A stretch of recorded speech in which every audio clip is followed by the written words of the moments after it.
Mến chào quý vị khán giả đã đến với kênh Tuệ Thẩm Giác Ngộ. Kính chúc các cô chú, các anh chị và các bạn sẽ luôn dồi dào sức khỏe, bình an và may mắn. Ngay sau đây sẽ là những thông tin mới nhất về sức khỏe mà chúng tôi vừa cập nhật trong 24 giờ qua. Mời quý vị cùng theo dõi. Mạng xã hội dậy sóng với trào lưu Nopo, chỉ dùng baking soda, giấm táo, gội đầu. Chuyên gia vạch trần sự thật. Mến chào cô bác và anh chị đang theo dõi video trên kênh Tuệ Tầm Giác Ngộ. Kính thưa cô bác và anh chị thân mến, mới đây một bài đăng trên Facebook về Nopo là một phương pháp chăm sóc sợi tóc không dùng đến dầu gội đầu đã thu hút đông đảo người quan tâm. Chủ tài khoản KT Cafe cho biết Nopo là viết tắt của từ No Shampoo, có nghĩa là không dầu gội đầu.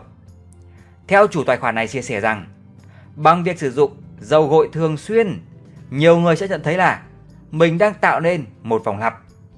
Dầu gội sẽ làm khô tóc và da đầu. Da đầu thì tiết nhiều dầu hơn để bù đắp độ ẩm.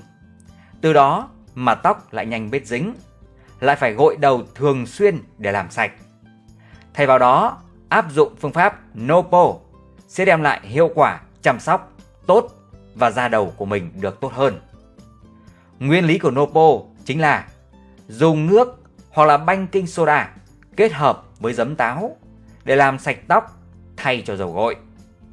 Chủ tài khoản này đã liệt kê ra hàng loạt lợi ích của phương pháp này như là giúp tóc, da đầu khỏe hơn, cân bằng lượng đầu dầu ở trên tóc, giúp cho tóc dày, tóc vào nếp và không cần tạo kiểu nhiều, hạn chế nguy cơ kích ứng do hóa chất, hạn chế rác thải nhựa, và cuối cùng là thoát khỏi vòng luẩn quẩn của việc làm sạch dẫn đến khô tóc, sau đó lại dưỡng ẩm và lại gội đầu bằng dưỡng chất.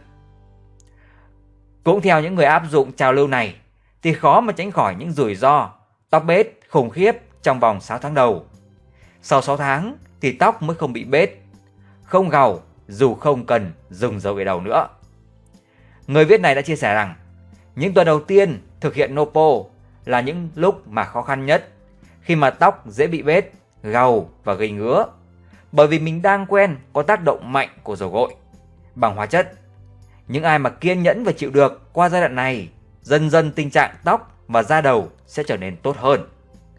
Để Nopo đạt được hiệu quả cao, người này khuyên rằng mọi người nên sử dụng baking soda, giấm táo để gội đầu, đồng thời không sử dụng máy sấy tóc, uốn tóc, ép tóc hay là nhuộm tóc thường xuyên. Nếu như tóc cực kỳ khô thì người áp dụng có thể bổ sung thêm dầu dừa, dầu kiêng quả. Trước những nhận định về trào lưu Nopo chăm sóc tóc không cần dầu gội, bác sĩ Đỗ Tuấn Anh, hiện là bệnh viện ở Bệnh viện Trung ương Quân đội 108 đã cho biết đây là một trào lưu chăm sóc tóc rất là nguy hiểm. Việc này có thể khiến cho da đầu tiết ra quá nhiều, tóc dễ rụng, vi khuẩn, nấm phát triển. Càng nhiều thì lại càng thêm gàu. Đặc biệt là bác sĩ này nhấn mạnh rằng phương pháp này thì không phù hợp với khí hậu của nước ta. Bác sĩ Tuấn Anh cho rằng chúng ta có sử dụng Nopo hay không tùy thuộc vào sở thích và sự kiên nhẫn của mỗi người. Tuy nhiên có một sự thật về Nopo mà bất cứ ai cũng nên nhớ rõ. 1. Có những người không thể áp dụng trào lưu Nopo chăm sóc tóc không cần dùng dầu gội. Theo bác sĩ Đỗ Tuấn Anh cho biết, những người mà hay ra mồ hôi da dầu, sống trong môi trường nhiều khói bụi, ô nhiễm, vân vân, tốt nhất không có nên áp dụng phương pháp này. Tình trạng ngứa ngáy, khó chịu ở đầu sẽ khiến chúng ta không chịu nổi đâu, sẽ phải gãi, ngứa nhiều. Lúc này thì cô bác vô tình khiến cho sức khỏe da đầu, mái tóc yếu đi. Đây là chưa kể, nhóm người này có đầy đủ những tiêu chí trên sẽ có nhiều vi khuẩn ở tóc, ở da đầu hơn người bình thường. Khi mà không được loại bỏ bằng những loại dầu gội da đầu thì các hoạt chất làm sạch chúng sẽ luôn tồn tại ở trên mái tóc, da đầu. Vi khuẩn thì sinh sôi, nảy nở, bốc ra mùi khó chịu. Điều này vô tình gây ảnh hưởng sức khỏe, chất lượng cuộc sống cũng như gây mất tự tin trong giao tiếp. Thứ hai là gội đầu bằng baking soda, giấm táo có nhiều rủi ro đi kèm. Thưa cô bác, Nopo sử dụng baking soda và giấm táo để làm sạch tóc và da đầu. Nhưng mà sự thật là có thể làm hỏng tóc do mất độ cân bằng pH. Tóc và da có độ pH tự nhiên trong khoảng từ 4,5 đến 5. Để đảm bảo tóc khỏe, chúng ta cần phải duy trì độ cân bằng pH bằng việc sử dụng những sản phẩm có pH gần với độ pH tự nhiên của tóc. Trong khi đó thì baking soda có độ pH lên tới 9,5. Khi mà để tóc tiếp xúc với môi trường kiềm, tức là có pha baking soda, thì lớp biểu bì tóc sẽ mở ra, sợi tóc trở nên khô, yếu, dễ gãy hơn bao giờ hết. Lúc này thì vì lớp biểu bì tóc không thể tự đóng lại trong môi trường kiềm, cho nên ta phải xả lại tóc với dung dịch nước pha giấm táo, độ pH từ 3,0 đến 4,0, để lớp biểu bì có thể đóng lại, giúp bảo toàn sợi tóc. Tuy nhiên thì việc đẩy tóc lên độ pH 9,5 rồi buộc cho nó giảm xuống pH 4,5 đến 5 với giấm táo là nguyên nhân chính khiến cho tóc ngày càng yếu, dễ hư tổn. Đây là lý do thời gian đầu khi mà áp dụng Nopo với baking soda, giấm táo, tóc của chúng ta sẽ mềm mượt hơn. Nhưng mà đây là do tóc bị bào mỏng đi vì cấu trúc tóc bị phá hủy bởi môi trường kiềm, gồm có dung dịch baking soda và nước. Thứ ba, không cần Nopo, miễn là dùng dầu gội, an toàn cho sức khỏe.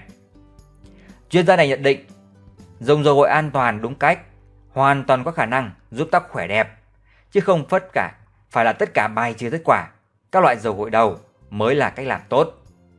Nếu như muốn tóc của mình dày, khỏe đẹp, da đầu khỏe mạnh, thì nên kiểm tra loại dầu gội mà mình đang dùng có chứa những chất an toàn hay không. Nếu điều này là quá khó, cô bác có thể tìm đến bác sĩ, chuyên gia da liễu, dược sĩ để tìm hiểu sản phẩm dầu gội an toàn sức khỏe, đảm bảo sạch tóc, da đầu, giúp tóc và da đầu ngày càng khỏe đẹp. Điều này có nghĩa là cô bác không có cần thiết phải áp dụng Nopo. Điều này hoàn toàn đúng trong cuộc sống hiện đại, nhất là những người sống ở môi trường thành phố, nhiều khói bụi, ô nhiễm, người phải đi lại, giao tiếp nhiều. 4. Cẩn thận rơi vào ma trận dầu gội đầu không rõ nguồn gốc, xuất xứ. Trào lưu Nopo này ẩn ý là sử dụng những nguyên liệu có sẵn trong tự nhiên để mà gội đầu, thay cho dầu gội thông thường. Chuyên gia e ngại điều này sẽ khiến cho nhiều sản phẩm Nopo gắn mác là thiên nhiên, không có nguồn gốc xuất xứ rõ ràng, tràn lan trên ngoài thị trường, đáp ứng nhu cầu này. Việc sử dụng bất kỳ loại mỹ phẩm nào như là dầu gội đầu cũng cần phải đảm bảo như là công nghệ sản xuất, xuất xứ rõ, tem chống hàng giả. Bởi vì Nopo mà cô bác dùng sản phẩm được quảng cáo hoàn toàn từ thiên nhiên như là bồ kết, vỏ bưởi, trong khi nhãn mác thì sơ sài, thiếu uy tín, không có biết thực hư thế nào, về lâu về dài rất khó lường trước. Bởi vì vậy mà bác sĩ Tuấn Anh nhấn mạnh rằng chúng ta hãy là người tiêu dùng thông thái, tỉnh táo trước những lời quảng cáo sai sự thật để lợi dụng Nopo thu lợi bất chính. Thứ năm là có vấn đề về tóc và da đầu nên đi khám da liễu thay vì tự ý áp dụng Nopo. Thưa cô bác, tình trạng rụng tóc, da đầu nhiều gào, dầu vân vân có thể do nhiều nguyên nhân khác nhau. Nếu như cô bác muốn chấm dứt nhanh tình trạng này, thay vì tự ý áp dụng Nopo theo kinh nghiệm của một số người, tốt nhất nên đi thăm khám bác sĩ chuyên khoa để được giải đáp tận tình, tư vấn điều trị. Tình trạng da tóc của mỗi người cũng không giống nhau, cho nên sẽ có những phác đồ điều trị khác nhau. Chị em không thể nào nghe theo kinh nghiệm từ một cá nhân để rồi rơi vào trạng thái mất vệ sinh da đầu, người ốm yếu hơn.